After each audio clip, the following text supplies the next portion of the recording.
single biggest race, I guess, of the season is always going to be the Tour de France, and we've done pretty well in recent years, so we'd like to go back and perform well there. It's the one event that all cyclists look up to. It's like the holy grail of cycling, if you like. The frenzy around the race, just the fans, the colour, the noise. I mean, it's special. You can just feel the passion from everyone, and you get so close you can smell like the beer on people's breath, and yeah, it's just a massive buzz, and it's the reason we all do it, really, I think.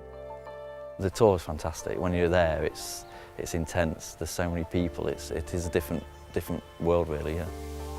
So one of the first things that we do is we sit down, we get all the routes of all the Grand Tours out, and we start to what we call analyse the demands of the event. Every tour is different. Year on year the tour changes its profile, it changes its stage intensities and durations and so forth. And we start to get a real feel for the sort of characteristics of that particular race. And so then we kind of go from the demands of the event down into another layer where we try and figure out what it takes to win.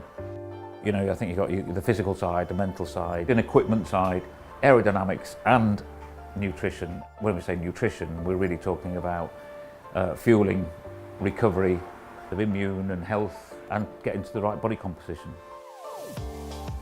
Contrary to popular belief, some of the stages in the tour maybe are not as hard as what people would think. So perhaps on a mountain stage then recovery is real textbook nutrition, you know, hitting those real high carbohydrate intakes, those high protein intakes. But perhaps on a flat stage, the intensity of the stage hasn't demanded that amount of nutrition. So then you can kind of reduce the amount of fuel that you use to recover, and over the course of that 24-hour period, your total energy intake is lower compared to a mountain stage.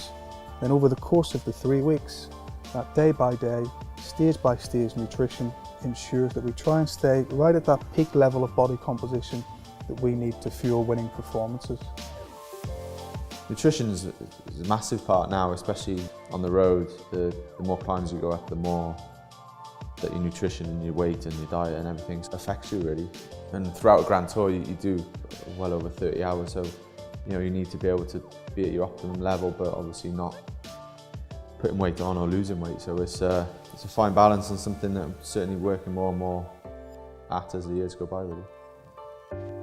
The 2016 Tour de France was quite interesting actually, because that first 9 days was a real big block for us.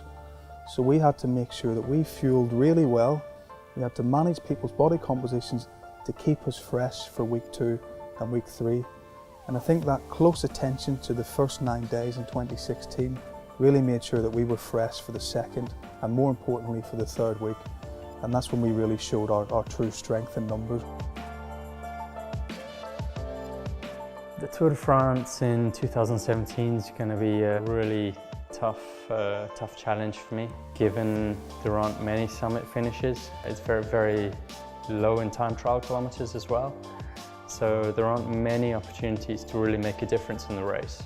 But there are 3 summit finishes, and from my point of view, I've got to really try and make those 3 summit finishes count.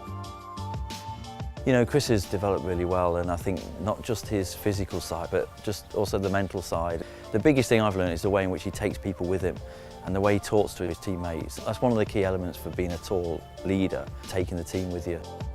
It's a big psychological battle, you know, it really is, and I think that's what gives Chris the edge. He reads a situation, he never gives up. His instinct is to go for that line, and I think it separates him from the rest, really. I never dreamt in my wildest dreams that I would have won the Tour 3 times.